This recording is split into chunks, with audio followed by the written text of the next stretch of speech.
ಇವತ್ತು ಎಂಗೇಜ್ಮೆಂಟ್, ನಿನ್ನೆ ರಾತ್ರಿಯೇ ಯುವತಿ ಜೂಟ್. ಹಾವೇರಿ ಜಿಲ್ಲೆ ಹಾನಗಲ್ ತಾಲೂಕಿನ ಶಂಕರಿಕೊಪ್ಪ ಗ್ರಾಮದಲ್ಲಿ ಈ ಘಟನೆ ನಡೆದಿದೆ. 24 ವರ್ಷದ ಯುವತಿ ಶಂಕ್ರಮ್ಮ ಕೆರಿಮತ್ತಿಹಳ್ಳಿ ಪರಾರಿಯಾಗಿದ್ದಾರೆ. ಇಬ್ರಾಹಿಂ ಎಂಬಾತ ಯುವತಿಯನ್ನ ಅಪಹರಿಸಿದ ಆರೋಪ ಕೇಳಿಬರ್ತಾ ಇದೆ. ನಿಶ್ಚಿತಾರ್ಥಕ್ಕೂ ಮುನ್ನ ಪುಸಲಾಯಿಸಿ ಕರೆದುಕೊಂಡು ಹೋಗಿದ್ದಾನೆ ಅನ್ನೋದು ಆರೋಪ. ಬಿಕಾಂ ಮುಗಿಸಿ ಅಕ್ಕಿ ಆಲೂರಿಗೆ ಕೆಲಸಕ್ಕೆ ಹೋಗ್ತಾ ಇದ್ದ ಯುವತಿ.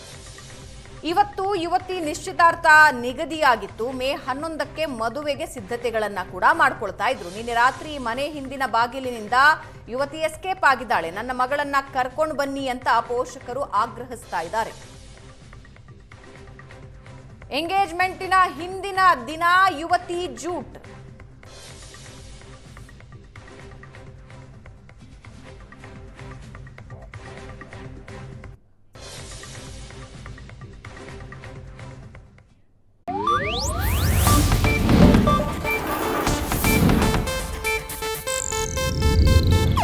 ಇದು ಏಷ್ಯಾನೆಟ್ ನ್ಯೂಸ್ ನೆಟ್ವರ್ಕ್ ಪ್ರಸ್ತುತಿ.